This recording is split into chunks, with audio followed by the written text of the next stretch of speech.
Good morning. Good morning. Today is Monday, July 21st, 2025. My name is Patricia Garcia, and I'm interviewing Josslyn Luckett for the Oral History Project as part of the Macondo Writers Workshop Oral History Project.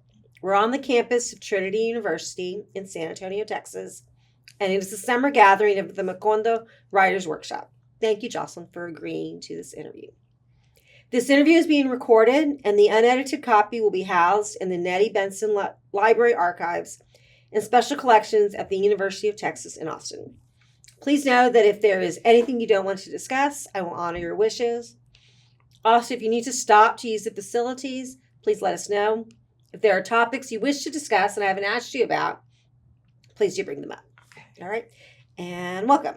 So these first questions are about your early life. Okay. So growing up in Orange County in California, can you tell me a bit about your childhood and your family? And are there any stories growing up that you especially recall that maybe influenced your decision to be a writer and your career paths? Goodness. Okay. So go back to the beginning. Yeah, right. Okay. So yes, I was actually born in Los Angeles on Sunset Boulevard at Kaiser Hospital. But then by the time I was around 3 or 4, my dad got a job at UC Irvine. Now, he wasn't a professor. He was a psychologist in the counseling center on campus. So that's how we got down to Irvine. And my dad is Black. My mom is white. So my father was one of very few Black people in Irvine at the time. So raising us there was an interesting choice, one that kind of was difficult for me. My parents would always say, oh, you guys got to go to safe public schools. And I say, we have to really break down this word safe because racially it was very complex growing up there. So what more can I say about that? Yeah, I mean, I sort of had this, well, maybe I'll say like my brother and me. My brother was older. My brother was a musician and really cute and sort of was into like assimilating, I would say. And I just was like, you know, chubby and political, and it was sort of like never gonna work, you know. So I always felt kind of like an outsider. So I gravitated to, in lieu of other Black people, I would find like the punk rockers and people like that, or the sort of political types, to find some sort of community, some sort of, you know, group that was like outside. But, you know, mostly white kids. But a thing that might relate, or sort of was a really catapulting thing, I think, growing up in Irvine. Luckily, because we were near UC Irvine, UC Irvine had this like educational opportunity program where they were bringing high school kids to the campus for the summers. It was called Knowledge and Social Responsibility. And in fact, the great Chicano poet Manuel Gomez was the, you know, one of the founders of this program at UC Irvine. He was faculty there. Later, he became like vice chancellor and all that. So it was only later that I kind of realized his role in the Chicano movement and stuff like that. I didn't know anything about that then. But he was just this cool guy that was bringing us together. So it was for, you know, Black, Latino, and Asian American kids. And it was so affirming, finally. You know, like it was kids from all of Orange County, Santa Ana, Fullerton, you know, all of that. So it was like different because I got to say, like, my high school was just so not only white. I later ran into a high school teacher said, when you were at our high school, it was not just white, it was blonde. It was like blonde and white, you know. So it was just like a feast for me to finally be with other colored kids, you know, and get schooled by them too. You know, I just remember this young Asian kid saying to me, you know, Oriental's like saying nigger, you know, I hope it's okay to say that. and I was like, it is, because I didn't even know that back then, and so things like that were powerful to me. Yeah, and I had a friend. I met a good girlfriend named Socorro, and she was like, "It means to help," and I was like, "What?" And I felt so helped by her, in a way. It was like, because it was like she was like brown and tall like me, and like very assertive, and I just felt such a reflection. So it's funny. I just always remember those summer camps at UC Irvine were really pivotal for me, and kind of were probably a segue for me later to college to do ethnic studies. But if I'm jumping ahead, No, that's perfect. Okay. And that I was just thinking about your father being on a university campus. Yeah. And what that means to go from a high school campus to the university campus. And since that was a summer program, what was it like coming back in the fall? To high school, To high to my school. regular high school. It was a drag. I mean, there was like the patch of folks that we were trying to do these like social clubs that were like Woodbridge High for Social Justice Club or something. I can't remember exactly the name, but we did a whole thing about apartheid. This is the 80s. And so we actually did this whole, like, we took over the quad during lunchtime once, and we did these dances to Artists Against Apartheid, and NBC News actually came and covered it, which was totally thrilling. So we never got over that. We're like, Vicky Vargas, our news anchor that we see all the time, she actually came to our campus,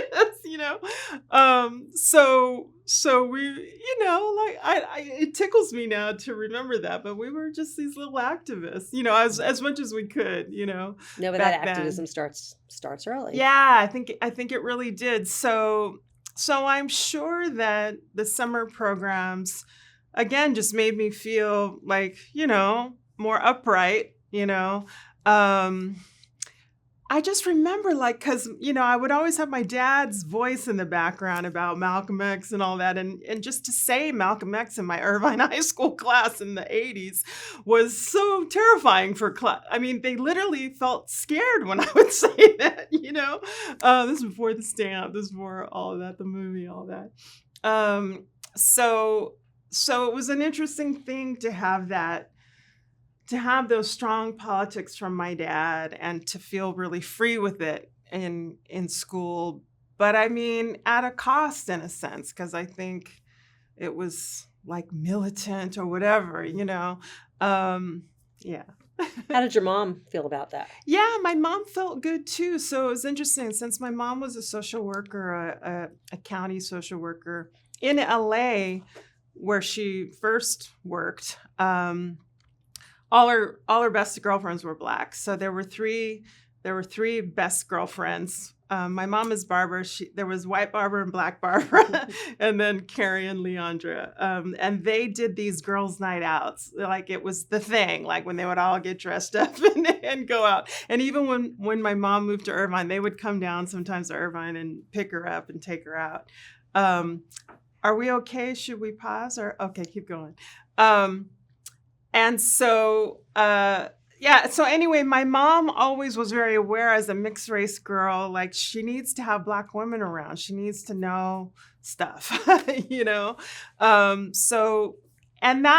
So my mom was also political and fine with all my radical stuff. And she was, even in her church, she got involved with like open and affirming, campaigns at church for LGBTQ. And so my mom was always trying to do kind of some progressive stuff too in very conservative Irvine. Yeah. How did your parents feel about the role of education, reading and writing? So you have the university experience, the social work, but how did they feel about that? How did they communicate that to you? Yeah. School was a huge thing for both of my parents. They were they first gen? Your parents? Let's see. So were they both first gen?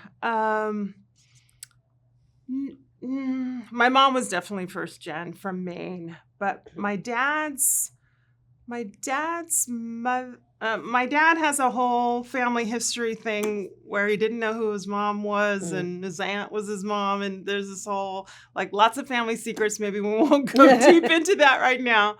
But there was a nurse and a teacher who raised him. So they definitely had some college. Yeah, they definitely had some college. So I think of my dad sort of not really being first gen. So so obviously education was important to them, and they communicated that to you.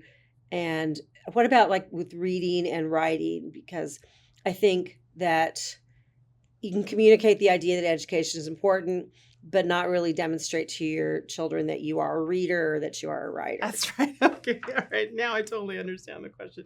So my dad, who was a psychologist, at a certain point, pretty young in life, his office in our house, he did some private practice there. So his office was like a real office. Like it had, lined books. It was like a serious room. I always think of that room as like the serious room. And so we were in that. But there was a back closet that had his record collection. Wow. So you'd have to go into that room to like play albums. You drop the needle on the album. Yes, we had albums, and then it would go to all the speakers in the house. That was his big thing. It was decking out the house with speakers. And it was this special little closet that had all the vinyls. So very serious reading room, books, and then the records. So I was into both. I mean, mostly I was reaching for those records so I could go dance to Donna Summer, outside. But in the office, my dad was always like laying really heavy concepts on me. Like, you need to understand Fanon. And I was like, but Dad, Fanon is something you're supposed to like learn in college, right? I'm 7, like I told, Wretched of the Earth, I get it. I'm glad that's important to you, but like, come on, Pops, this is intense, I went to play Donna Summer. Yeah, right, exactly. And so he was always, I still own many copies of my father's books that have all of his handwritten notes, and the ones that he wanted me to read, like he would literally put in the margin, Joss, like read this or whatever. So what a gift. Absolutely, books were the thing. To the day my dad died, I'll probably get all choked up, but to the day is a very emotional line, and I've written plays and monologues about it. He didn't know his father, and literally our last conversation was around his messy apartment, dining room table with stacks of books everywhere. Mm-hmm. And he says, these my daddies, like these books. So books were like as important as people for him. So it's a heavy thing for me, but it's for real. The books or the music. Yeah. That's wonderful. Mm-hmm. So what about your community and the city where you were in school? And you can think about that both. You were talking about your high school experience and the high school being very white. Yeah. And what about outside of high school when you were in the community? What was that like for you? It was still pretty tough.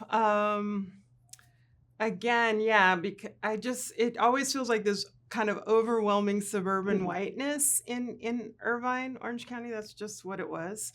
I actually was a dishwasher at a Chinese takeout. So there was like a little bit of ethnic something for a second, like when I was like 15 or 16. But the thing was, as soon as one of the girlfriends got a car, then we were going to LA as often as we could. So we were lying and sneaking out. That's okay. My parents know this by now. But we were saying, spending the night at so-and-so's, and then get in the car and drive to Hollywood. So we would go to, clubs to go dancing or see concerts and stuff. So we had some like culture out in LA kind of. But in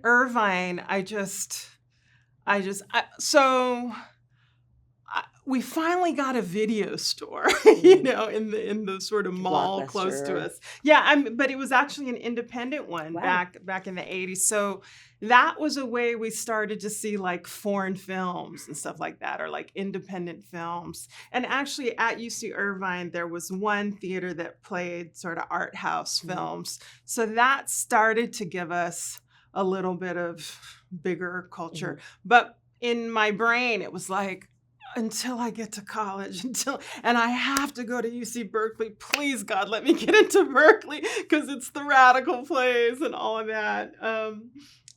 So it was really, I don't know if this is just in hindsight, but I have a sense of just waiting till I could leave, waiting till I could break free, Yeah. So. Well, so you just mentioned being a dishwasher. Were there any other jobs that you had growing up that had an impact on you?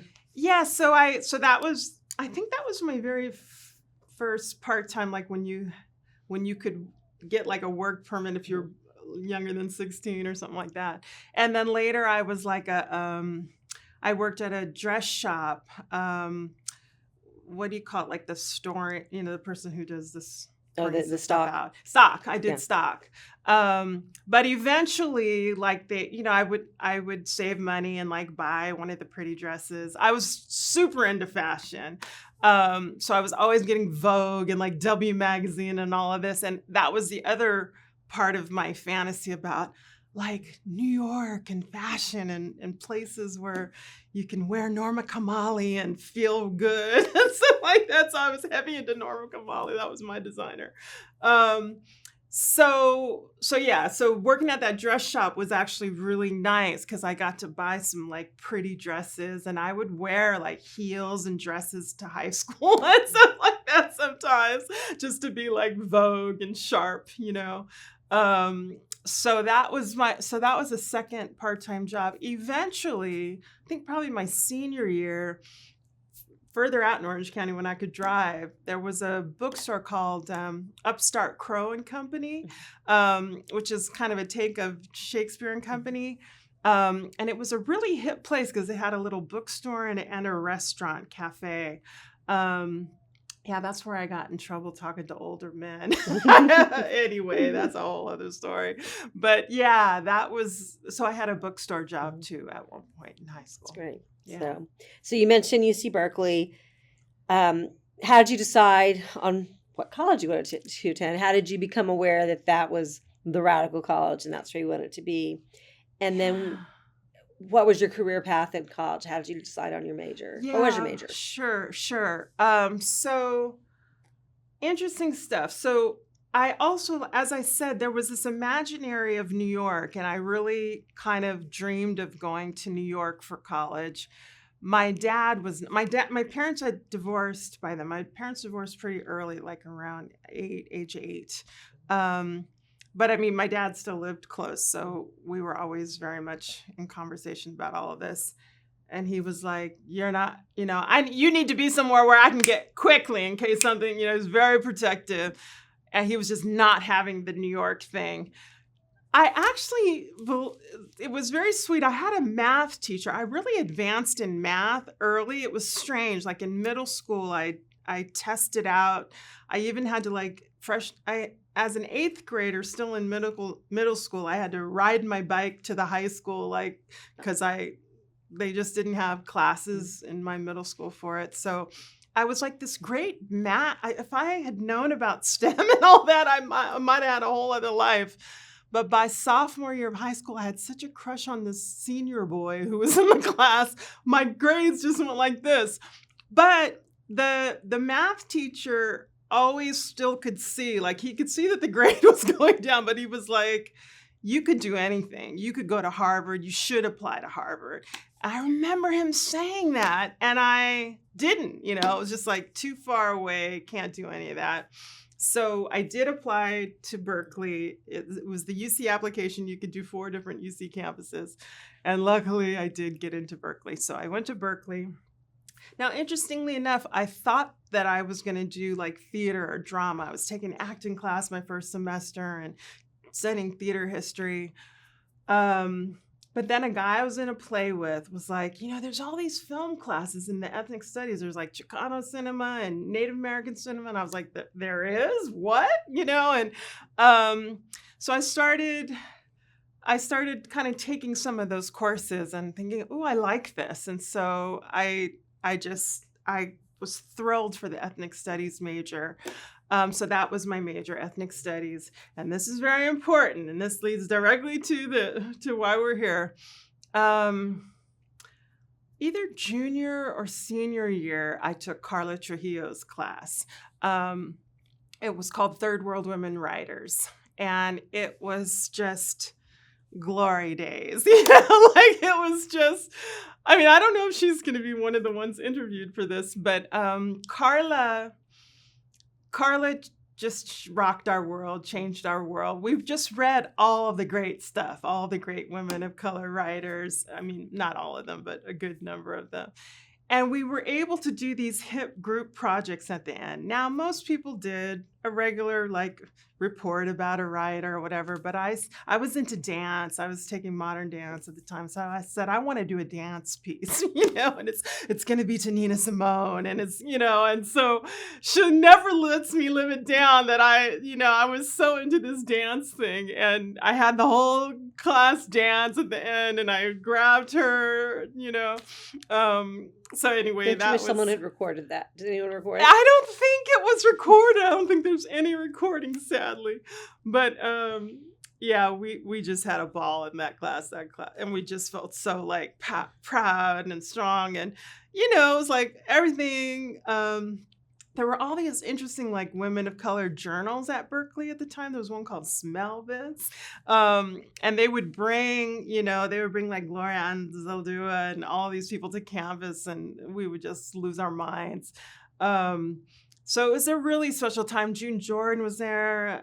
Trin Minh Ha was there. There were some really special people that started to come to campus in those late 80s times that I was there. So it was powerful. It was powerful. Lonnie Ding, who was really important Asian American filmmaker, documentary filmmaker, was my teacher the final year also, and she is hugely important in what I do later in life. I forever I will be talking about the professors from the Berkeley days and how pivotal they were for everything I did after that.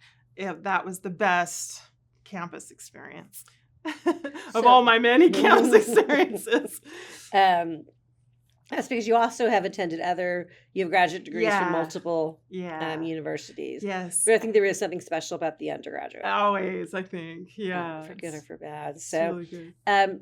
In that class on Third World Women Writers, were there any texts in particular that you remember reading that really impacted you? Yes. Okay. So I was taking two classes at the same time, hers and then the great African American lit scholar Barbara Christian's class on Black women writers. So I sometimes get blurred, where were we reading which? I feel I don't know. And funny enough, I always go back to the beginnings of this bridge called My Back, which has both Toni Cable Barr's intro or preface and then Cherríe's great introduction. Even the book that I just wrote has that stuff in it, that stuff is so pivotal to me. So I was kind of straddling these writers across those two classes. What else? We read Color Purple. We read a lot of the sort of, classics for the first time in Carla's class. We read Mixquihala Letters, Ana Castillo. I was really knocked out by that class. Yeah. What sort of writing were you doing at the time? Yeah. So Ishmael Reed, who I know recently taught at Macondo, Ishmael Reed was my poetry professor way maybe freshman or sophomore year. So I was doing some poetry that I started in his class. I took a few poetry workshops in Berkeley. So I was writing poetry, and I was just starting to really try to talk about race, and talk about being mixed race. And I'm trying to remember if I came up. So later on, I would, I think I wrote, that's what it was. I wrote a poem called The Comic Mulatta, because we were reading all these tropes of the tragic mulatta. And I was like, well, what if it's not tragic? And so I had a lot of fun with this phrase, so I think I don't know for sure. I can't exactly remember, but a couple years later in the early 90s, when I go do an MFA at NYU, my thesis one-woman show is called Chronicles of a Comic Mulatta, an Oreo Choreo poem. So riffing off of Ntozake Shange's choreo poem for Color Girls. So I was starting to write, certainly about identity. And mostly, I would say, in the college days, it was mostly poetry. I don't even think I did tried to do any screenwriting, even though I had this dream of being a screenwriter. I don't think I really wrote any screenwriting at that point. Had you taken a screenwriting class? Yeah, I didn't even take a screenwriting class. I took, as I said, great film classes, third world cinema with the great Albert Johnson, who later, as a scholar, I've written about. And Mario Barrera's Chicano cinema, Native American cinema with a guy named Terry Wilson. So there were great cinema classes. And like I said, with Lonnie Ding, we actually did a video production class, which we did as a multiracial group. We did a film about a June Jordan poem. So there's a way in which, so I did make a film my senior year of college, but I didn't really write a script.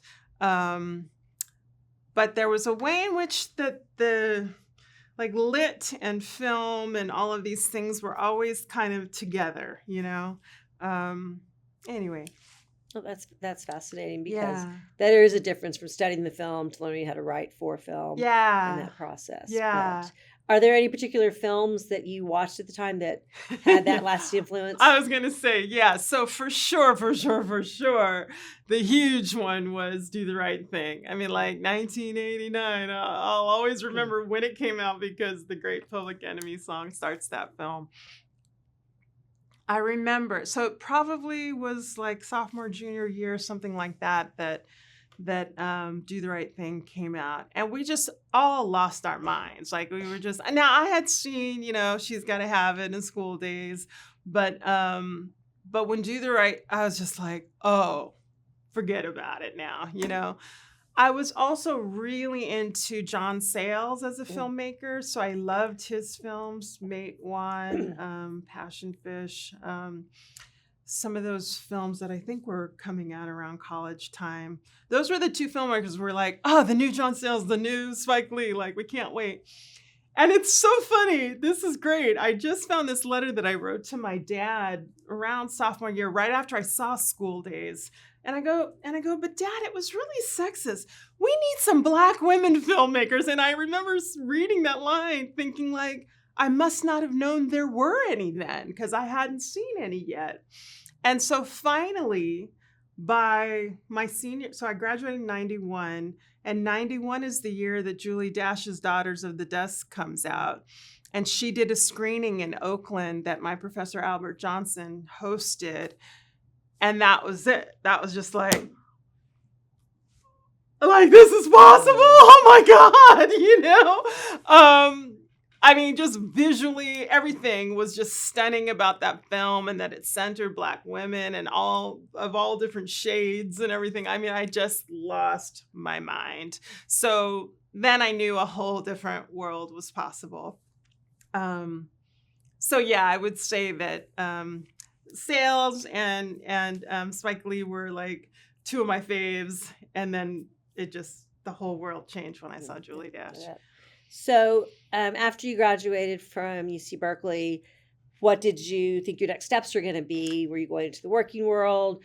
Did you go to graduate school? Yeah, so I was, so I stayed in the Bay Area, and I thought I was in love, and so it's kind of like, well, what is my boyfriend gonna do? I'm so ashamed to say that, and we were kind of like, should we stay in the Bay? Like, what are we doing? And but we, it didn't last too much longer, the relationship. And I started in San Francisco. I took my first screenwriting class at San Francisco City College. And that's when I really knew. I mean, that little bit of filmmaking with Lonnie Ding and then that first screenwriting class, I was like, oh, I really think I want to study this. So that's when I started around 92 thinking, oh, I should apply for the 93. I think that's when I started. I think I started my MFA in 93. I went to I ended up going to NYU. So I finally got my New York experience. I got to go. I should say, just a little side note. As I said, I was heavy into dance, and I auditioned for the Alvin Ailey summer training camp my senior year of college, and I got in. So I spent the summer right after college in New York for just the summer, studying dance all day at the Alvin Ailey School, which was really thrilling. Yeah, I was joking. You can't tell. Several bodies ago, I was a dancer.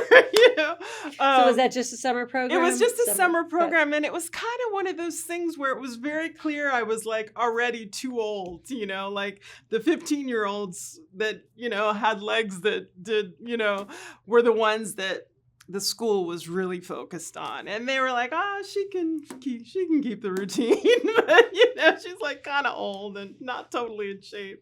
But it was a thrill of my life to live in New York for the summer. I had a friend from Berkeley who was going to NYU already, so I was kind of seeing that as a path. So yeah, I mean, I applied to UCLA. I got only late acceptance at UCLA, so I didn't know if I was going to get in. But NYU, I got in, and I got a graduate assistantship to help me with the tuition. And I mean, otherwise, how in the world do you afford New York? But I had tuition remission and stuff like that. So that was great. I got to do, it was a dramatic writing program. So we did playwriting and screenwriting and TV writing. And interestingly enough, it was my playwriting that kind of soared. I started to do these one-woman shows and stuff like that, and sort of performance stuff, partly because as soon as you got to New York, you just found, it was like New York Poets Cafe. I saw this play by a guy named Sekou Sundiata, play called Circle Unbroken is a Hard Bop. And it was a play, it was a 3-person play with poets and musicians. And it was again, kind of in that choreo poem tradition. And it was the most natural sounding voice for me as a writer. I was like, oh, he's doing it. And Ndizaki did it. This is what makes sense to me. So I started writing plays like that. And I mean, some of them got little productions and stuff like that. So that was cool.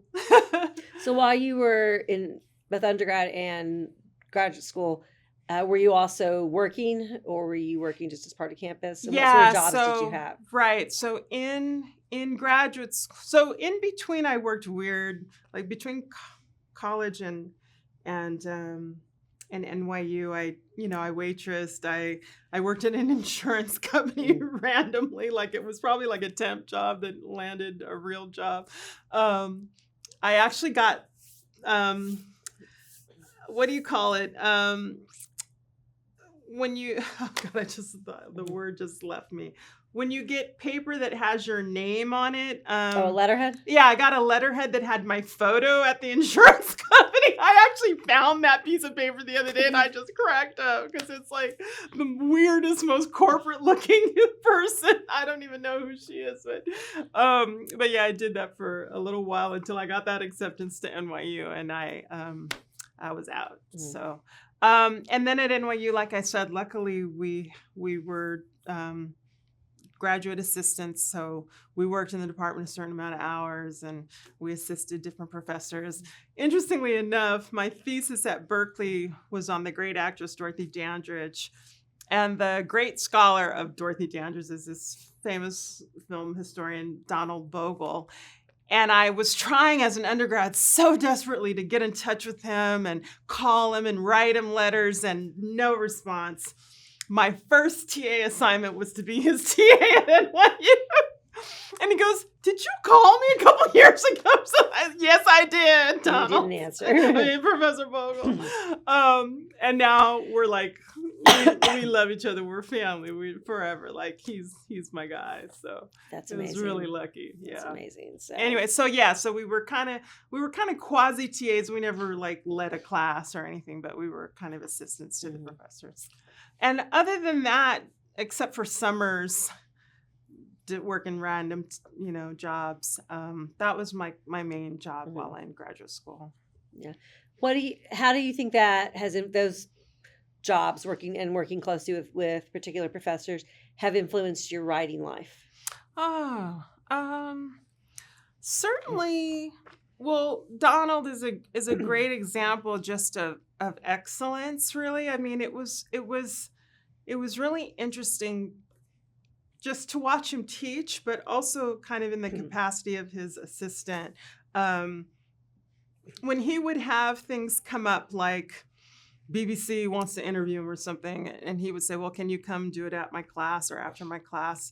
Then I would maybe have to arrange it or something. And it was funny. I remember watching him, and he would be kind of nervous before the interview, and oh God, this guy's coming and he's gonna ask me, like this kind of thing. And then like the camera just like this would be on, and he would just be like, boom, and it was stunning to me. I mean, it was just, I was like, to have mastery over something and to be able to deliver like that was like a portrait of excellence that I think was really inspiring to me. So, I mean, I guess in my the researcher side of my writing life, I think, just to like know as much as you can and have it on your fingertips and be able to, deliver it in accessible ways. That's something that comes to mind right away. What else in terms of writing? I mean, in some ways, I think my writing got stronger in resistance to what I was being taught in the MFA program. I mean, I definitely had a playwriting professor keep saying, "Is this a poem or a play?" And really be very like binary, whatever. And until the play started winning awards, and then she was like, "Oh, our great student Josslyn Luckett," So.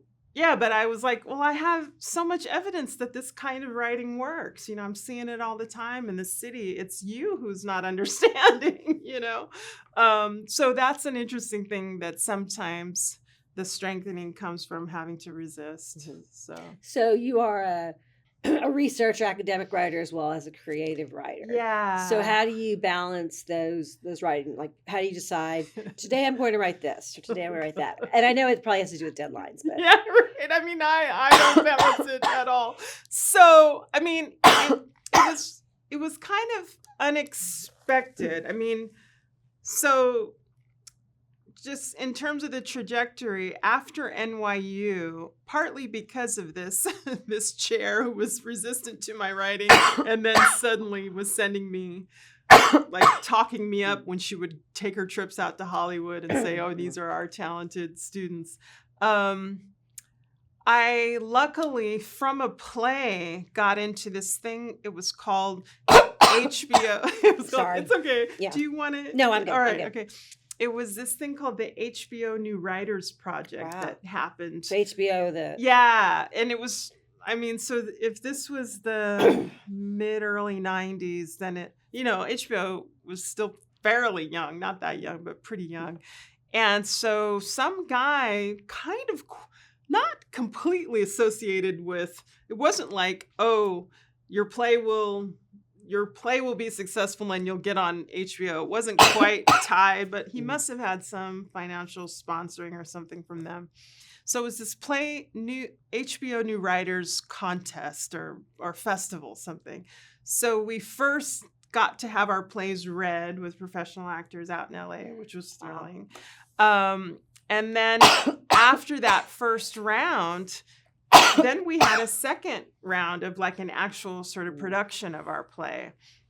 And that is a huge moment for my career because a director who was directing another play in the workshop was a big Hollywood director who loved my play. Now, I thought I was this heavy playwright, like heavy New York playwright that's like writing this heavy love story.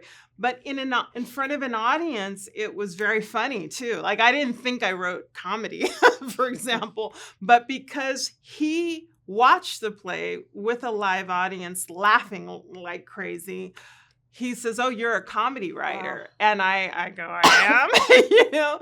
And so he is the one that got me my first TV job writing for the Steve Harvey show. Yeah, he was the executive producer.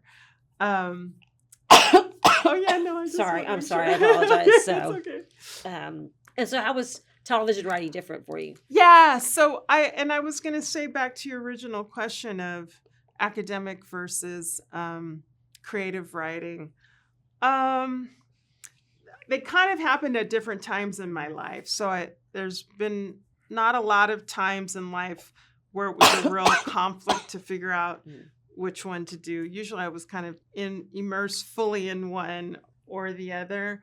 It's only like more recently in life that I just yearn to do more creative writing, and I'm heavily in the academic space right now. Maybe what you can't do. Yeah, but part of what was challenging to people when I started to write so-called academic or went back to graduate school in my 40s, I had a voice, you know. I had a very clear voice, a very clear eye, you know, and I didn't back off. I was like, if this is academic and I'm not supposed to put an eye, that seems ridiculous to me. And so I would always insist, like, this is how I know how to write. This is the voice that I know and I trust. You all need to trust it. You know, I'm going to get at what you need from me through this voice. So there was a kind of a confidence, I think, with my voice that was lucky from the creative writing, I think. And that goes back to what you were saying about your MFA. Yeah. Way, so. Yeah. Just so luckily I was a little stubborn, you know, but in a good way, I think, to insist on certain things. Maybe it would affect my grade a little bit, but that's all right.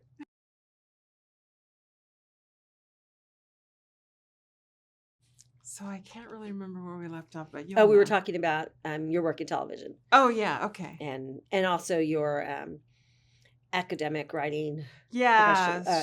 Creative writing. That's right. So back and forth. And you're good? Okay, cool. Yeah. So yeah, I was just saying that luckily this director saw my play and got me on the show, which was great, and that sort of launched that life. Mm-hmm. So you did Steve Harvey, and then recently you did Queen Sugar, yeah, which is almost like 20 years apart, which is crazy. In the first round of Hollywood writing, it was an interesting moment. There were like black shows for a little short period. Living Single. Yeah, exactly. Is that when A Different World's on too? And Different World, all of those. Is Cosby still on at that time? Cosby is still probably still going, or maybe just waning. Okay. It might have stopped. But yeah, like Girlfriends and different shows were happening, and so it felt like there was a life for Black writers, you know. And a lot of those shows too, Black women. Yeah, that's right. Our showrunner was a Black woman, Winifred Harvey, an amazing veteran of television writing. She wrote on The Golden Girls and all these other old shows. So yeah, it felt like there was possibility, and right toward the end of that, I got to write a TV movie that got made by Julie Dash, who did Daughters of the Dust, which was this amazing full circle. Like, you're asking Julie Dash to direct this silly little TV movie. Which movie was that? It was called Love Song. Okay. Yeah, it's called Love Song. But it's almost like you with your professor that you'd written to in undergrad, and then you Yeah, exactly. meant There's to all be. these really nice full circles. So when I got to meet her, it was thrilling, and we shot it up in Montreal, which was also thrilling. Um, so so there was this feeling, oh, I'm on a series, and now I've got a movie, and now I'm taking meetings for other movies, and it was it suddenly, and then so then this is in the 90s, early 2000s. yeah, this is now in the early 2000s. We made the movie in 2000, and so I was getting interviews. I was getting even some jobs, like to rewrite a script or to write a new script, and then they didn't get made. And I remember, like, the first one, like, it didn't get made. Got hired, wrote a script, pass. So it was like, oh, you mean it's not going to keep happening, And so the years were starting to go by, and projects were, like, not landing, and I wasn't, like, getting on another show. And I really panicked, I mean, I really was like, and then, like, my agent fired me, and I remember this guy I was dating, like, didn't understand what that meant. I was like, it's kind of like being unemployed, and it's like there's no person to put you out there for jobs anymore, So that's when I was like, oh, I got to think of something else. So this is like mid 2000s, 2006, 2007 ish. And so that's when I was trying to, like, regenerate. And eventually by 2009, I decided to go to Divinity School, which then led to the PhD. So anyway, there's a lot in between those things, but I don't know, like, because Macondo happens in 2002, so I don't know if and when I'm supposed to start. Oh, that's what you can talk about. We are going to talk. Okay, I was just thinking great. about how to write that. I was going to ask you about what the writing that you did in Divinity School. Oh, how would you categorize that sort of writing? So, it was regular, difficult academic classes and reading, like, German theology and translation and stuff like that, which was, like, impossible for me, and I couldn't figure out the theoretical sort of things, the more study of religion types versus, like, more the divinity, pastoral care, different kinds of things.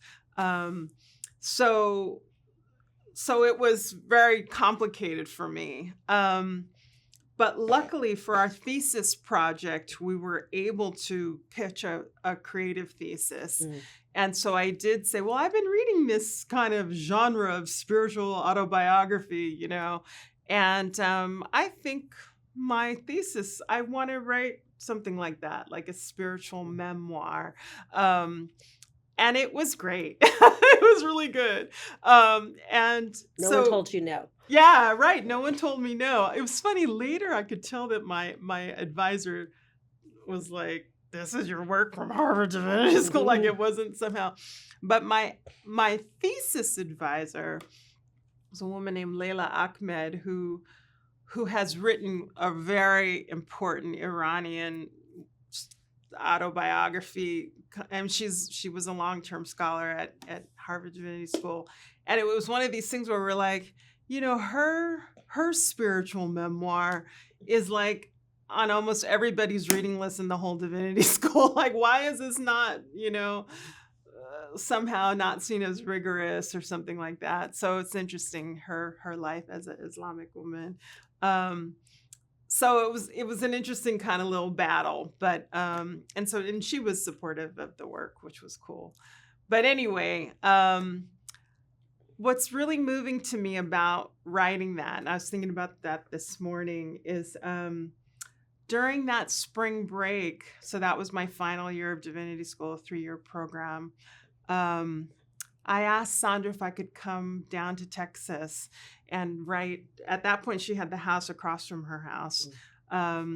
And so I finished the thesis in that house, Wow. and so it was really, and I remember having breakfast with Dr. Madrid, who we just saw this morning, to tell him all about it, to tell him about being in Divinity School and everything, and that I was thinking of going to PhD and all of that. So it's a very beautiful and important morning for me. Yeah. Anyway, but that spiritual memoir was really, it's still it's still a beautiful piece. It's still a beautiful piece for me. It's like 50 pages or something like that, but I sometimes think I should go back to it and make it into something. What happened my second year of Divinity School, I won the Harvard Preaching Prize, actually. And you get some money when you win the Harvard Preaching Prize. So I had like a little extra $1,000 or something like that. And then I applied for a couple travel grants because I had learned about this group of Sufi women, praise singers in Senegal. And I was like, I want to go to Senegal. I want to meet these women. I want to find these women,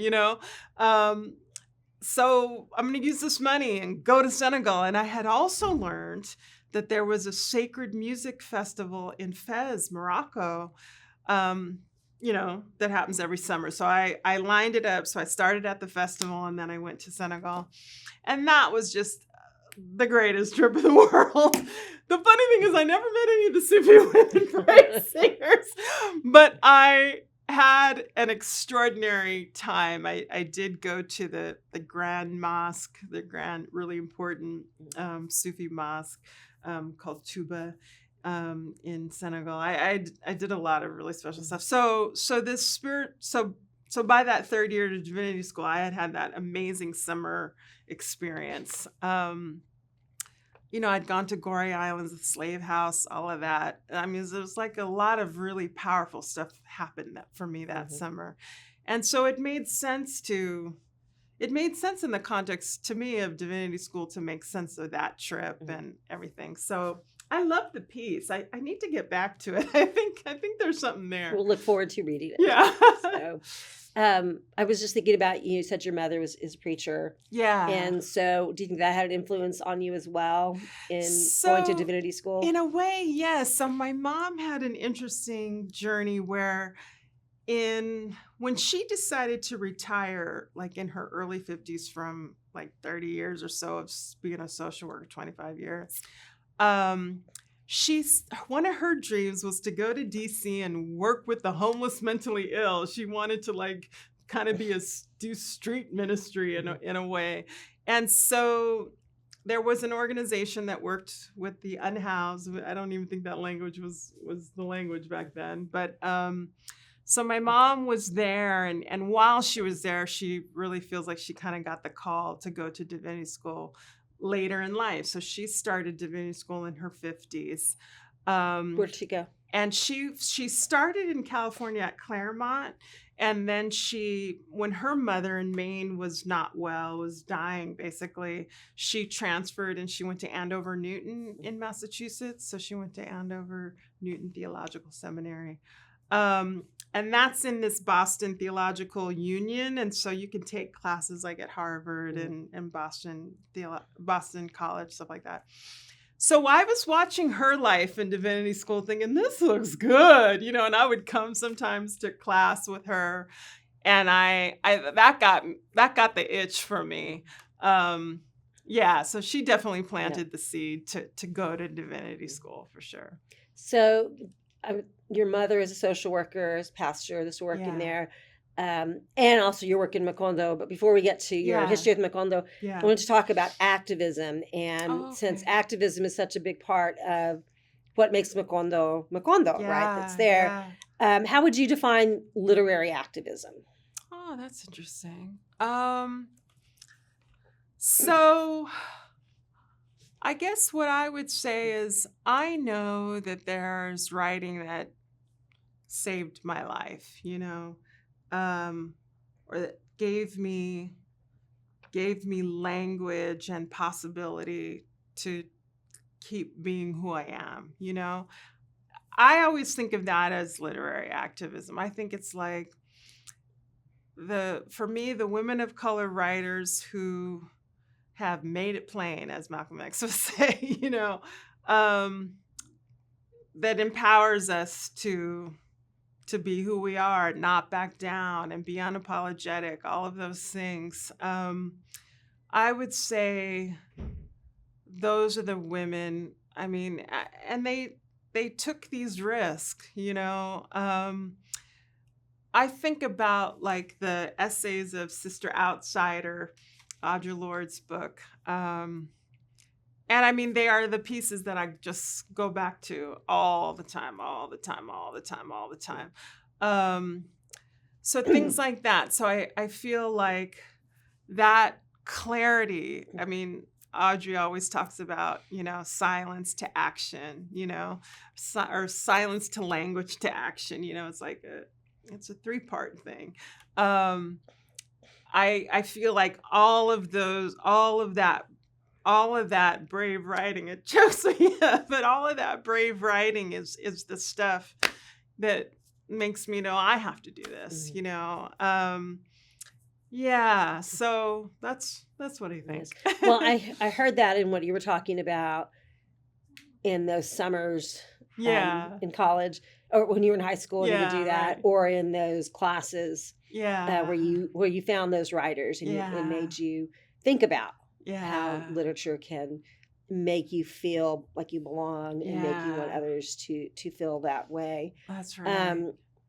So in your writing and the work that you're doing, how do you consider yourself a literary activist? How are you doing what other writers did for you? Golly. Okay. So, yeah, gosh. I hope I'm doing it. I mean, I think that I was closer in my poetry, my poetry days and my sort of performance solo writing. I think that I was doing it then. It definitely, my Hollywood experience was not that. Now, and I sort of, I guess I say that with an asterisk, because even working on a sitcom, for example, a Black sitcom, I'll never forget, because the church I was going to in LA at that time the pastor was a good Black radical tradition kind of theologian. And his sermons were very heavy, very, very radical. And he was so happy to know I worked on the Steve Harvey show. I was like, you're Really? kidding. And he was like, oh my God, I love that. And he was saying all the characters. And I was like, you're kidding. And so I said to myself, well, there is that though still. There is at least like Black joy and humor that we participated in at a cost. But that gave something to a community in need, So I mean, there was like a little bit of that maybe. But I think that was actually a heartbreak for me about Hollywood, is because I had like the meaningful stack of scripts that I was hoping would get made. And they didn't get made, so that was part of the rupture, I think, for me. If you ask about that, is that the creative writing I most wanted to do and the film writing I most wanted to do was just not landing anywhere. It was not. I mean, that was almost even in the language of getting fired by my agent. It was like, you continue to write intelligent, character-driven, and like that was bad, that we can't sell, And so, so that was a real rupture. Like I'm just not doing it. And so I think that was the other thing. It's funny that I mentioned this one pastor. I was hearing some of the best activist writing from pulpits. I was hearing like really profound Black theologians preaching, but also storytelling in ways that were very meaningful to me. Reverend James Forbes in New York at Riverside Church was the greatest to me of this. He was the great, because people would say, like, who's your favorite writer? Who's your favorite storyteller? I was like, James Forbes, Reverend James Forbes, Like his sermons were just so masterful. They were just crafted so beautifully, delivered so beautifully. So it was, it's interesting to realize and to think that it was embodied too, because that's what preaching is. It's from your body, but it's from your mind, it's from your heart and soul also, but it's very much from your body and your voice also. So for me, it's really beautiful because all of this feeds, like my teaching has that also. I know that sometimes I get kind of sermonic in class, about jazz, for example. I teach a jazz and film class, and we have church, certain sessions, depending on, which jazz artists we're focused on that week. So there's something interesting about all of this comes down to meaning making for communities, meaning making live, how do we tell a story or tell a history or, tell a biography in ways that will be compelling to others and move them, to further study, to write a good paper, to leave church feeling good, all of these things, like how do we make meaning for people? To me, that goes back to the activist question. Like, how do we lift people and let them know there's a way, there's a way to keep on. So that is intimately connected to storytelling for me. I haven't always been able to make the professional leap into like great. I still hope it will happen one day. I think Queen Sugar, we did it more. I mean, maybe not as much the episode I wrote, a couple episodes I wrote. That's a whole other story. Yeah. But I think the reason I was so drawn to Queen Sugar, because that was a series to me that was doing some of that. I was really talking about farm laborers and the Black community in the South in ways that really hadn't been on television before, that really moved people. So anyway, you had that opportunity. Yeah. So there's a question here about your identity and how your identity shaped how you write or what you write about.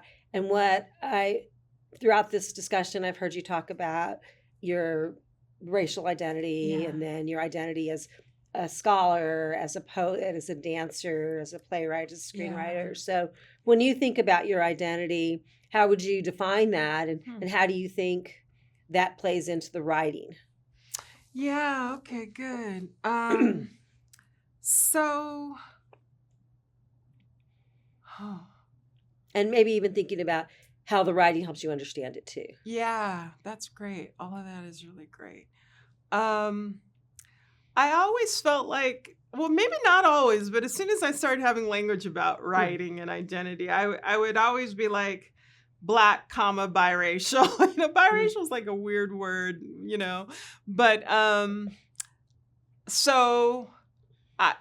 and Black is always first for me, not just because that's the state of America, but also because I feel in such a lineage of Black literary tradition, especially Black women writers. So that all felt like that's what I pass on. It doesn't mean that my mom's whiteness and Maineness, and she, for better or for worse, they use the term Yankee, like the Yankees of Maine, who, the stereotype is like smart and cheap and all of these. I mean, it's terrible, but I have Yankiness in me for sure too. So I have those things, and I'm grateful for my grandma and everyone on that side. But in terms of like a real tradition that I feel connected to, that gives me life, and the life that I want to pass to people, it comes from that. But that, from what I share with you in college, is very intimately connected with a woman of color writing tradition too, that is multiracial.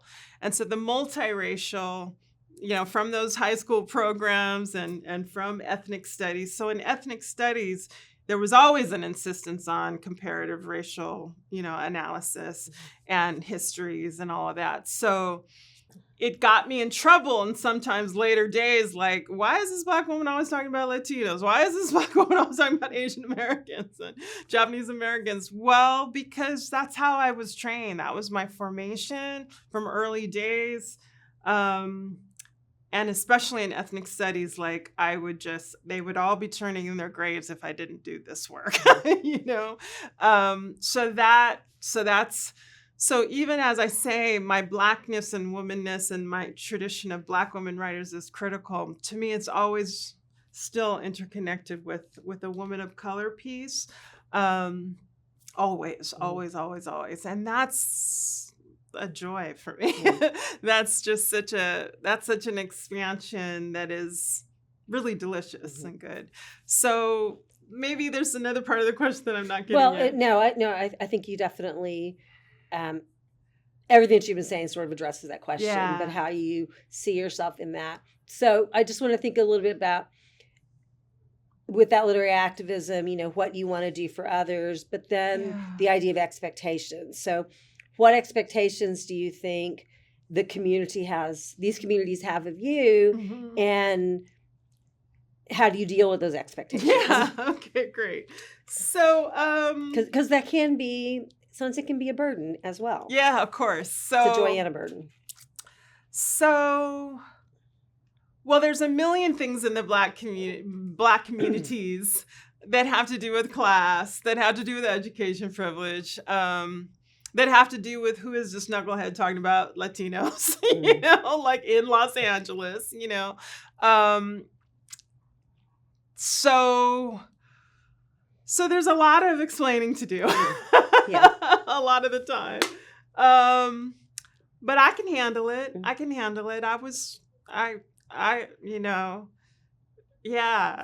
it chokes me up. Like, Toni Cade Bambara is not someone, I met her once, luckily, before she passed. But these women are if I'm in that lineage, if I claim in any way to be in that lineage, like, this is nothing compared to what they dealt with. It's kind of always how I feel. So, I mean, like, it's my responsibility to have that erect spine that, lets me face whatever is going to come, and welcome it. And again, I'm emotional, but there's a beautiful essay that Toni Cade wrote after she got invited to meet with Vietnamese women at one point, during or just after the war. And she says, these women were so badass, these women were, especially the elders. She said, they showed me my grandma, like I was so grateful because I got to see my grandma, and I understand that, I just understand that in the crossings, we still see each other,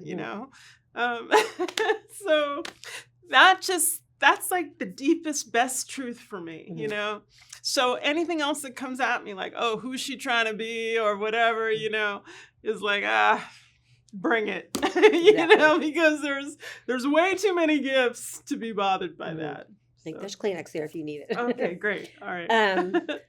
So I think that you have sort of addressed this in ways, but when you think about repairing or healing for these communities, what does that look like, especially with what Macondo does in focusing both on, individual writers as well as sort of the community that grows out of that? Yeah. So,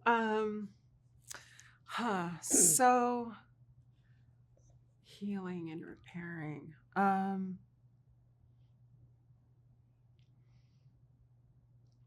What's nice for me, and I think this has to do with healing, I'm so blessed with the education that I got, especially I'm thinking of ethnic studies, and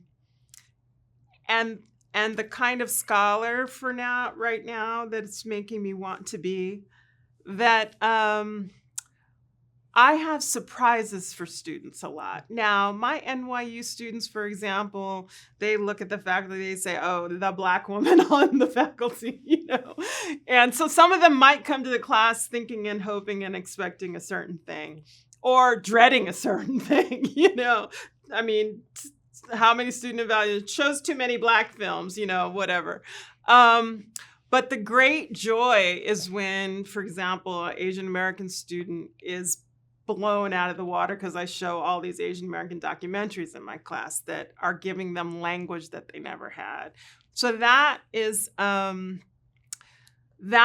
I feel I am a healer. That is when I feel like the work that I've done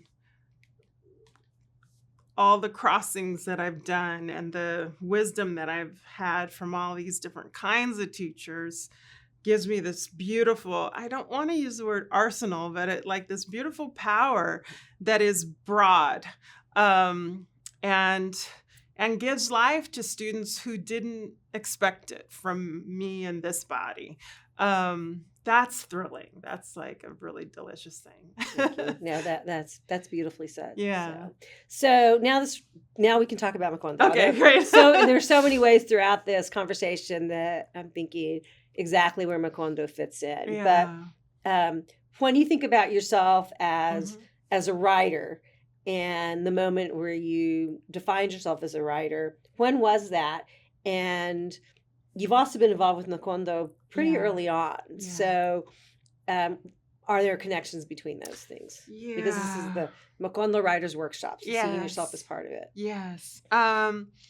So, I mean, it's probably, I mean, even before college and high school and even in elementary school, I would write these little poems and be really proud about my poems and stuff like that. But I think that certainly in college is when I really have a voice now. Like I really feel like the poetry is happening. My friend Rona always reminds me that, you were trying to rap and those brothers didn't give you any love when you were because I had this like little MC name for 2 seconds and stuff like that. Okay, what was it? I know, it was Too Smooth Double J. Nice. 2 and then smooth, the number anyway. And it tickled me, many years later when my friend Rona remembers, like, you were trying to get in there, and you weren't getting any respect. But anyway, so I was definitely developing a voice and feeling like a writer. I am a writer. Now, because I mentioned Carla Trujillo, I loved her so much, and I would go visit her after I graduated. She was at Berkeley. And she was my Third World Women Writers class. And it was one of the visits. I must have just been back in the Bay Area around 2000, maybe, because I graduated college in 91. So that's a decent long time to stay in touch with one of your college professors. But I certainly did. And she was around, and she says, "Oh, I'm getting ready to go to San Antonio, or I've just come back from San Antonio." I was like, "What?" She says, "Oh, I work with Sandra Cisneros." I was like, "You do?" I was like, "What?" Now, what's interesting is, though I probably had read a story or two of Sandra's, I was crazy for Sandra's poetry. I would read it a lot, like different poetry circles where we sometimes could read other people's poems. I would almost always grab, one of her poems to read. I loved her poetry so much. So I was like, there's a workshop where you could learn from Sandra. I was like, please, the next time you're there, can you put in a word? And so... Are you already in the MFA program at this time? I'd finished it. Okay, I'd finished it. So I was in LA, probably writing for TV at this point. Yeah, definitely. I was in TV writing world when this first came. And somehow I have a memory of it being, it's funny, those of us who came that year in 2002, we always think it was earlier. We always think it was like 2000 or 2001. I think it's because we think that 2002 is pretty recent. Yeah, I guess it's something funny, but I did finally check the dates, and it was 2000 because my dad died in 99, and I was writing a lot of poetry about him after that. And I think it was one of the poems I wrote about my dad that I sent to Sandra because I knew that her father had also passed recently. And so I think that was the bridge. Like I sent a poem and Sandra was like, yes, and so I was accepted. However, it was pretty informal. I don't think there was even really an application. It was just kind of word of mouth. And so yes, I felt already like I'm a writer and I want to go get to be a better writer and train with, someone really brilliant at it. So that was my yearning and my longing. And I do feel Carla hooked that up. So I'm forever grateful to Carla for that. So you keep coming back. How many I know. times do you think you've come back? If you can keep that, I or know. more broadly, what keeps you coming back, Yeah. and what other roles have you taken on? Okay, very good. So that if in fact that first one was 2002, which I'm pretty sure it was, that was one workshop. It was UT San Antonio in the classroom, a classroom there. It was great other people in the workshop. But she was our teacher, and we had Sandra to was your teacher. Yeah, Sandra was our teacher, and we had to have come with, I think, 10 pages of something. And they were pre-circulated too, so we all read each other's work. Or maybe we just got it the day before or something. I can't quite remember how that worked. But we would comment, and she really taught us a lot about how to receive feedback. To this day, that's critical for me, And she would say things like, so hopefully there'll be many of these Sandra-isms that we remember, but she would say, like, the part that is most painful, listen to that the hardest, There's something there. You reject it later, but stay with it. Like, feel it, hear it, spend time with it. So I always remember that.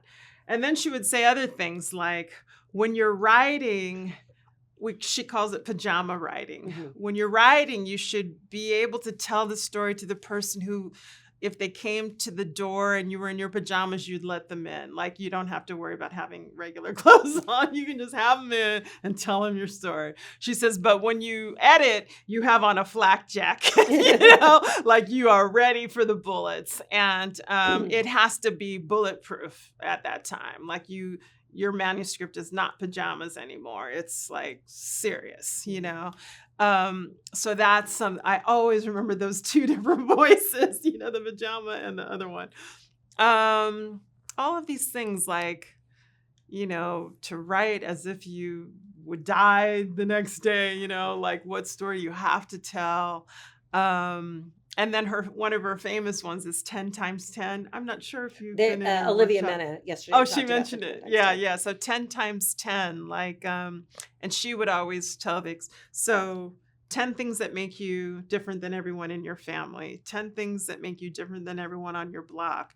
10 things that make you different as the biracial, this, that, whatever, And then she says, but me and Anna Castillo lived close to each other. So we were both writers. We were both from Chicago. We were both, like that. So you had to go deeper into your 10 times 10. What makes you different, So that's just the best. Mm-hmm. That's just, whenever writing is seeming a little too light, too general, go deeper into your 10 times 10. That's just gold. That's just the best.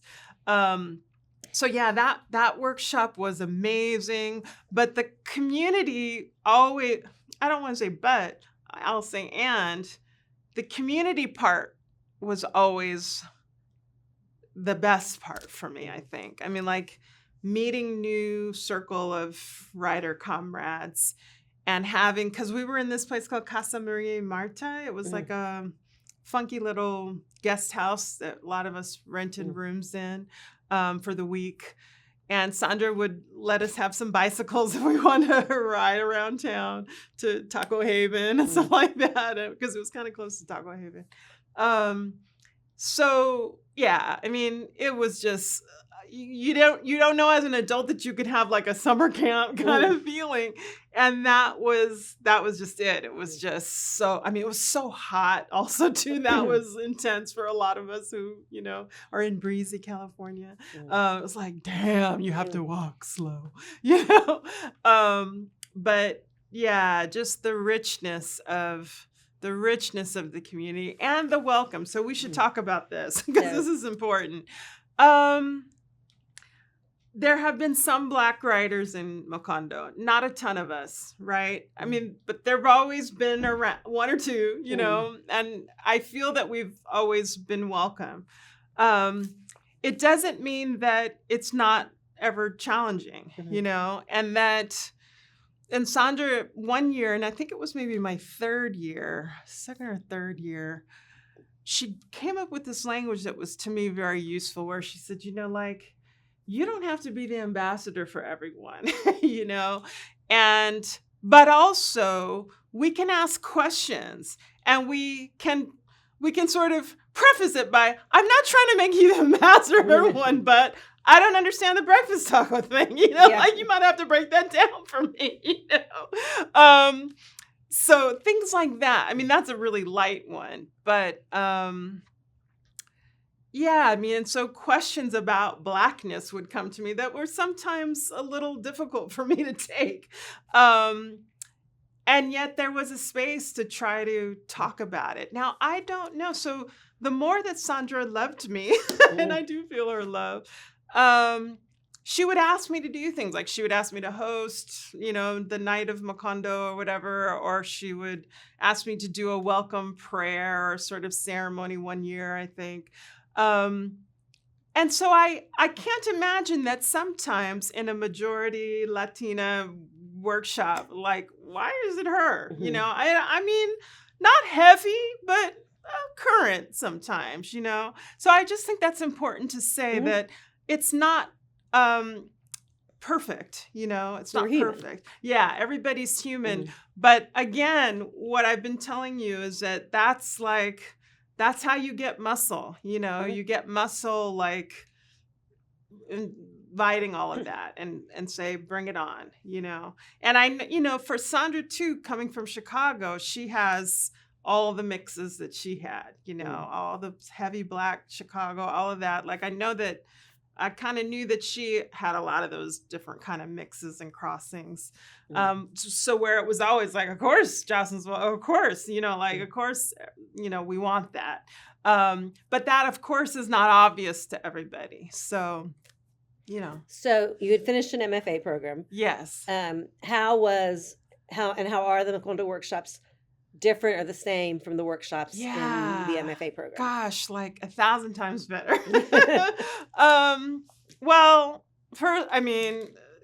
the first thing that comes to mind is just like the quality of the people at that table were just so advanced, I think, when I came to Macondo. So I felt like people were already, you know, well published or at least super serious, you know. So it was a gravitas, I think, that was around the table those first couple years.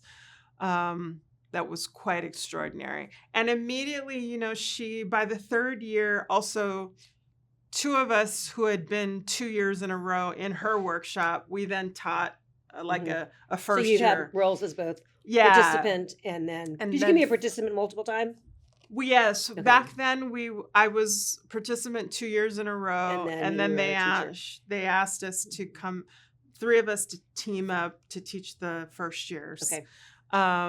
So in that time, even that third year, I think there was maybe 2 tables of workshop, maybe 3, but it was pretty small. So that year it was a thing where the first years all had to be together with us, you know. Nancy Mirabal and Kristen Naka, those were the 2 that I team taught with. We were a mighty trio, and people really enjoyed our class, so that was cool. So, but that's wonderful though that the workshop experience, has the participants who know what they're doing, and maybe even feel more comfortable in their writing than you do in an MFA program, I think. Is there ever a level of competitiveness in Macondo? I didn't feel it. Okay. I definitely didn't feel it. Let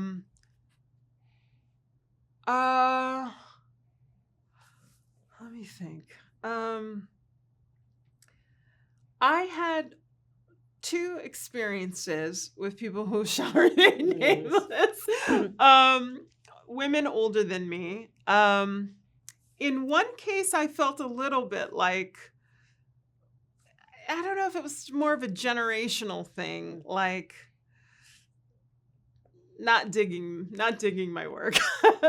In a way, though, that felt a little bit like what happens when you're older and you see a young woman so like into their thing, and maybe you have also a little bit of yearning of youth or whatever, you know. I mean, I felt a little bit of that.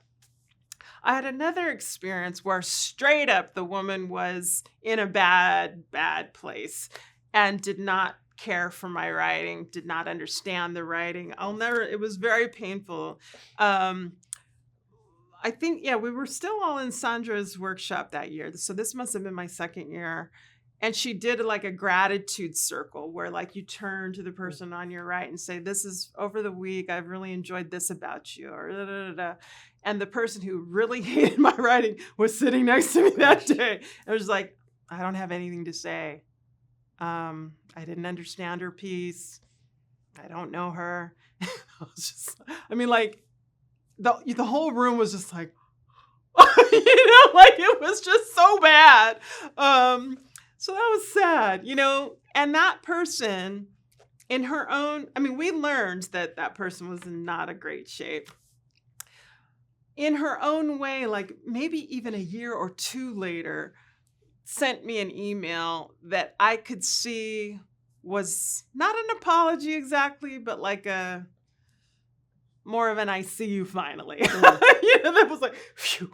Yeah.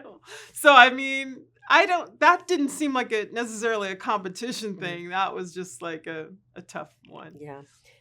So you mentioned that Sandra was your workshop leader. Mm-hmm. Did you work with any other workshop leaders that you remember? So 2 years in a row I got to be with Sandra, and then the middle years are blurry to me. Sometimes I feel like I was maybe auditing so I don't have a strong memory really until last summer.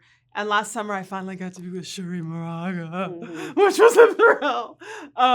So that was just like total dream. Back to the different people you've gotten to work with. Yeah. That was just a complete thrill. And even packing up to come here this week, I sent her an email saying like, I'm so happy to be going to Macondo, but to think I don't get to work with you, it's making me so sad. That's beautiful.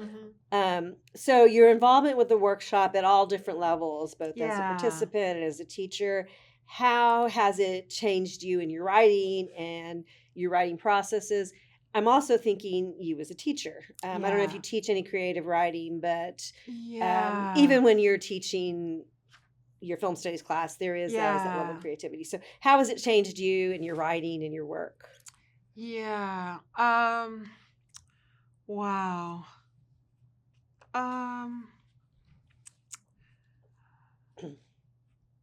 My sense right away is I feel like I don't know, the first thing that kind of comes to me is just like a spirit of life. I know that sounds general or something, but I guess I just feel like we know when we're in Macondo that this is dead serious, that this is kind of a question of life or death, that writing and meaning making, as I call it, for communities is very serious business. And so if anything, that kind of life generating urgency, power, I feel like I carry that with me. I feel like in all of my sort of writing pursuits and teaching pursuits, for sure. I've been asked several times, including last summer, to host, to kind of MC the different evenings. And that's really fun for me. And I actually increasingly, and I don't know if it's because of some of the things that started at Macondo, but I'm really good at that. I'm good at that. Not at all surprised. I'm good at hosting panels and things like that. Like I always get the feedback that it goes really well when I'm doing it. Like, so I think sometimes maybe I should have a talk show or something, because I think that I am a good interlocutor and I keep things flowing and upbeat and, so maybe some of that was some of the opportunities that I got at Macondo. I do feel like teaching, it is like hosting sometimes you're a talk show. Yeah. And trying to manage your students, manage what you need, keep the information energy communicate with them, definitely. Yeah. So in terms of your own writing, do you still have a writing mentor? And do you mentor other writers? Good question. And how do you think Macondo has helped you learn to do that? Yeah, so, yeah, that's a tougher one for me because I feel like in a weird way, I left. I feel like I had all these kind of distinct, like I often wonder if I had stayed more in sort of literary creative writing, or even if I had kept up with more memoir writing or something like that, I would have known the Macondistas to like go to. But I feel like sort of my screenwriting life and then my academic writing life have felt separate really than the writing that happens here. So I don't feel like they've been as connected. And I actually have really lacked mentors in these two areas. So I haven't had really great mentorship. I mean, I did some formal sort of screenwriting mentorship when I was in that world. There was a group called Film Independent in Los Angeles that has a thing called Project Involve, and I was a screenwriting mentor for that for a little while. So I've done some of that. And then in terms of academic, now it's built in that I advise, dissertation students and things like that. I imagine you're very popular. Yeah. Well, yes and no. Yeah. I don't know. It's been kind of a challenge. And I wonder sometimes because I get very focused on like the writing and maybe sometimes less on the research because of my writing. Like I want the writing to sing it. It's always disappointing when someone has great research, but they can't put it on the page in a way that sings, I'm really disappointed, and that's when you have to realize that there's plenty of academics who just do not know how to do that, and you can't necessarily teach them how to do that. I mean, you can mark it up as much as possible on the page, but it's a trip to me to notice just kind of how poor a lot of the academic writing can be at times. Anyway, so besides graduate students, do other writers ever come to you, like writers that you've mentored or worked with in Macondo, and ask you to give feedback on the work? And maybe not in a mentor relationship, but just to get some feedback from you. Yeah, I mean, sadly, not really. I'm not. And I wonder if it's because you're in New York. Yeah, I mean, distance and moving around. I mean, in LA, there was a poetry community, and we had in Leimert Park, the Anansi World Stage Writers Workshop. That was a place where we would go and share poems and give feedback. And so maybe some of those writers might occasionally have shared something with me. But yeah, it doesn't happen a lot. A thrill for me once was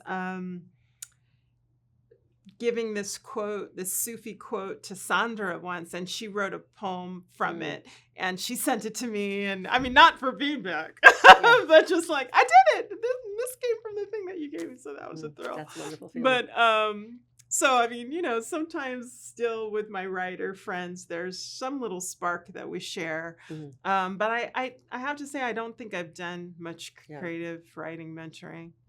So you were saying your writer friends. So what role do you think friendships play in your writing, and who is another writer who's been a friend or maybe has become like chosen family to you in your writing journey? Yeah, well, you've mentioned so many people that you've made connections with. In Macondo, we have not talked about writing a lot, the people that I feel have become friends and family. Like we go to each other's wedding, or one of my favorite things about Macondo is there a group chat? No, I mean, there must be one. I mean, somewhere. of the younger generation, because I've never been a social media person. So I only, like last year, we did the WhatsApp for the first time. And I was like, oh, look at this. But what I was going to say is from the very early days, road trips. Like I have stayed at more Macondistas, futon or whatever. Including really significant journeys, like the time when I drove to Boston to start Divinity School. I stopped at Amelia's house in Nebraska because, like, you're like, where are you going to stay in the middle of the country? It's like I know someone at in Lincoln, Nebraska, and then Leslie Larson, she hipped me to the Hedgebrook women's writing retreat up in the Pacific Northwest. So that was a Macondista who recommended me to something. And then on the way up, I stayed at another Macondo's house, Macondista's house up in Washington. So there's been just really meaningful times when the community with the people that I've met here has just been so precious to me, so dear. But funny enough, it hasn't necessarily, those haven't been the people that I necessarily share writing with. I mean, it should be, but just in my case, it hasn't exactly been that. Okay. Yeah. So as we're getting towards sort of the final questions, what is something you do to sustain your own writing practice?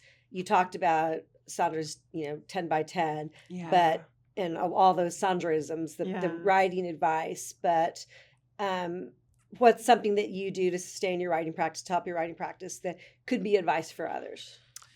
Yeah. Luckily, again, I'm so happy there are all these brilliant people in the world who can help us with these things.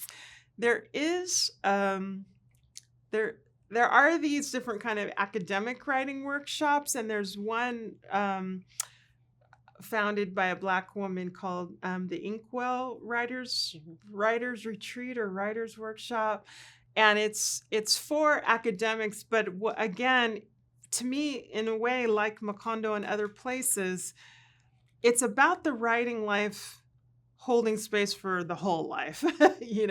That you must create some sort of ritual and wellness, like care. Care is a big thing in Macondo too. So Inkwell has really was helping me get through making that dissertation into the book. And so her thing, Michelle's thing, who founded Inkwell, her last name is escaping me right now, or else I would give her a shout, but Inkwell Michelle, it'll come if anybody Googles. She talks about tiny bites. Other people have different versions of this, but tiny bites, like small bits of writing, to make sure you're showing up to your manuscript every day or 5 times a week or whatever. Just really getting workable week schedules where you find the pieces where you can really be with your writing. And then she also really talks about starting the session with a check-in, and literally tracking it, like scale of 1 to 10, how are you feeling? So you can kind of mark well, actually, remember you were feeling shitty that day. And that's probably why you didn't get that much writing done, or you were worried about something. What are the things that you can put in place to circumvent certain things or whatever. And then she also is big on coming down from the writing so that you can kind of re-enter your life, your spouse, your children, whatever it is that you have to re-enter to. So it's a really nice work around the care of the writing so that it is a safe place for you and for the ones that have to deal with your ass, before and after. So I love a lot of the things that she got us thinking about. And another big thing for her is the practice of saying no, so that you really secure and protect your writing life. She has like scripts even available for different ways to say no to people, which I thought was brilliant. But it's so real. I mean, that's the thing. So many of us, we just take on way too much, especially in academia, but all kinds of life. And so really saying, like, I honor and protect this time. It has to be mine and not anybody else's, Yeah, that is Yeah. one of the questions here is advice for next generation writers. Yeah. That's advice for writers, for all of us to create that space. Yes. So you talked about the challenges of working in Hollywood, Mhm. and I want to speak just for a moment about the challenges for publishing. So what are the biggest challenges, especially for women writers of color? Yeah. Wow. So I don't know, I'm so baffled by it still, but I am thrilled to say that my academic book did just come out this year. It came out in May, and that was 7 years after the dissertation. Now that was a situation though where I met a person at a press pretty early in Which the press is journey. it? It's UC Press, University of California Press.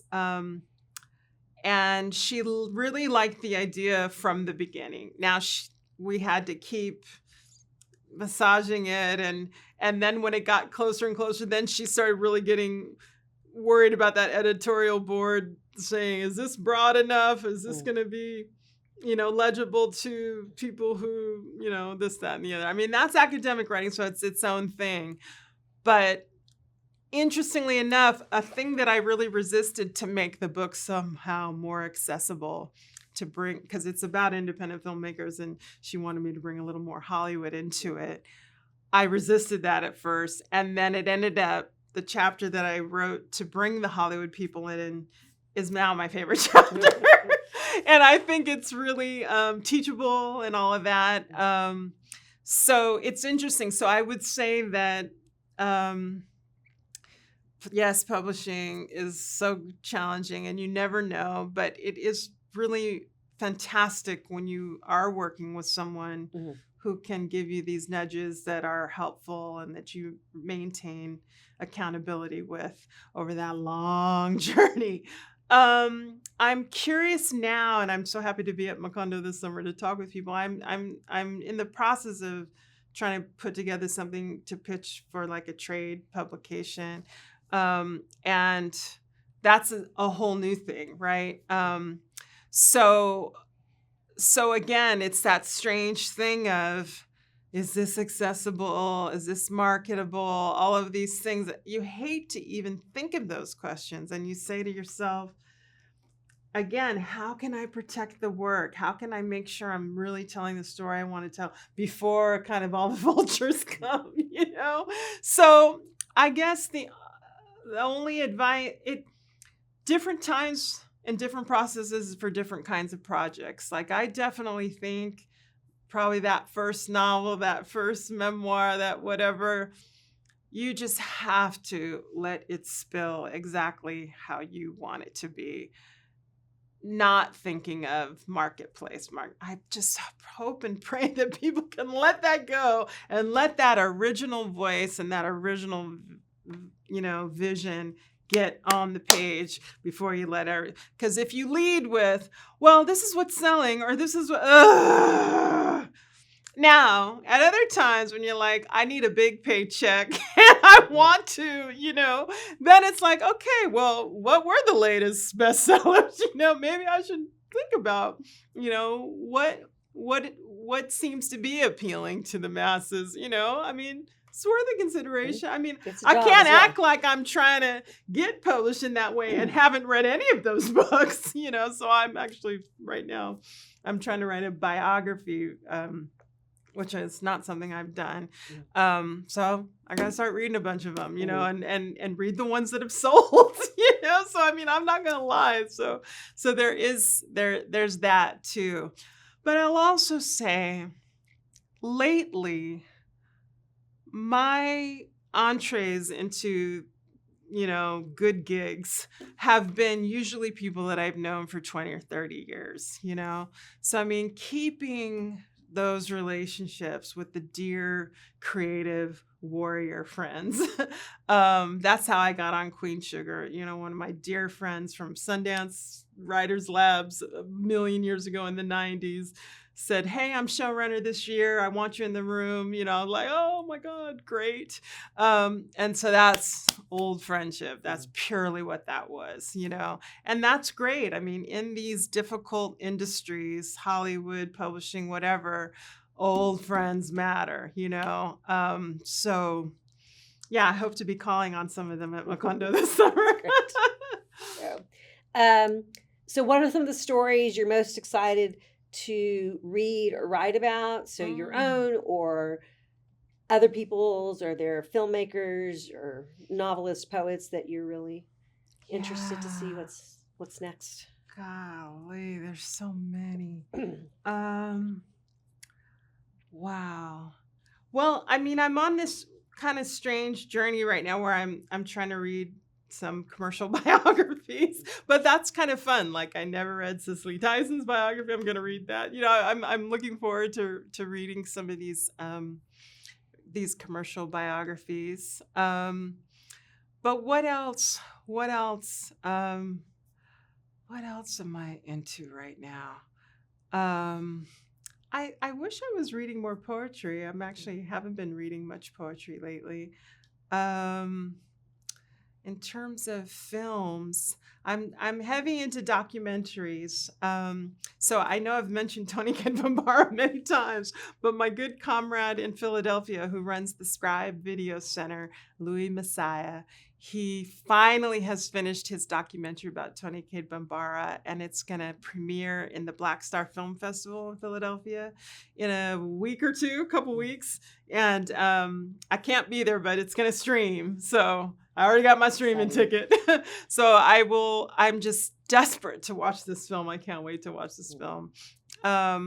Black Star Film Festival is such a great Black independent film festival. So that's, I haven't been able to go much to it lately, but there's just so many exciting independent filmmakers whose work I'm thrilled about. I just got to be on a panel with a guy named Daryl Olu, and he is a great filmmaker out of LA doing interesting stuff with jazz. And he's just part of this really interesting world of young filmmakers. So there's all these exciting filmmakers coming up, and I feel proud of them. And I love that they're making this way, that's not necessarily tied to Hollywood. And somehow they're getting work out there and getting work in festivals. And that thrills me. That's really good. It's wonderful. Yeah. So, did I miss anything? Is there any sort of Macondo story that you're just dying to share? Gosh, well, no. I mean, luckily, I was able to tell you that. I know now there's more sounds in the room, but just as we wrap up. But yeah, I mean, the thing about the sweetness of these long friendships over the years. I mean, so Sandra. So, gosh, what year is it for House on Mango Street? I know it was just the big celebration. Oh, it's just been the 30th. It's at least 40th. It might be the 40th. Well, because it's early 90s when it's republished. So it was originally written in sort of mid 80s. So, but I think the one date for the publishing is in the 90s. So we're probably on the 40th. Okay, my God. And so not Hunter College. One of the colleges in New York did a big tribute to her last year. It was City College or Hunter College. I think it was Hunter. And Hunter, if I have this correct, they have a house that was FDR's house in New York City. So it's like the Roosevelt residency or something like that Sandra had that week. And so she got to live in FDR's house. And she had like a kind of a penthouse or something in there. And so after the beautiful, cause she's made an opera of House on Mango Street too. So we got to hear some excerpts from it, which was just mind blowing. And then a couple of us, me and Erasmo, one of my dearest buddies from the first Macondo, we just spent the night with her up in that penthouse, with her, one of her oldest friends who arranged the whole event, who teaches at this university. And it was just heaven. Like, we just had so much fun. I don't know. We ordered different kind of food, and we just caught up and giggled but I've had special times with Sandra at different cities that have been so special to me. I will say this too. Sandra's deeply inspired by Thich Nhat Hanh, the Vietnamese, now late Buddhist monk, who's done amazing writing and has different monasteries across the world now. In France and San Diego are the two big ones. So she hipped me to Thich Nhat Hanh way back in early Macondos, and I was always wanting to read it then. And I actually got to go see him speak in New York when I was in Divinity School. I came down. So there's a way in which the teachings from Thich Nhat Hanh, that were kind of introduced to me first from Sandra, have been so meaningful in my life in so many ways. And so it was really nice last year when we did the final night of the faculty reading. I closed the whole night with this reading from Thich Nhat Hanh that was one of his readings, thanking teachers, his spiritual teachers. And it was just perfect, because it was like, that's what I have for Sandra, just this such amazing gratitude. And then when I looked back to my Divinity School thesis, I saw that I had just used the same quote there, like in 2012 or whatever. So it's just nice, these little markers where I'm like, Thich Nhat Hanh is there, Sandra's there, Macondo's there. Like, it's a beautiful through line in a lot of my work and thinking about life and gratitude and all of that. So it's moving to me. Right. Well, thank you very much for this time. Welcome. And, thank you. I really enjoyed this conversation. All right. Thank you very much. All right. And thank you too.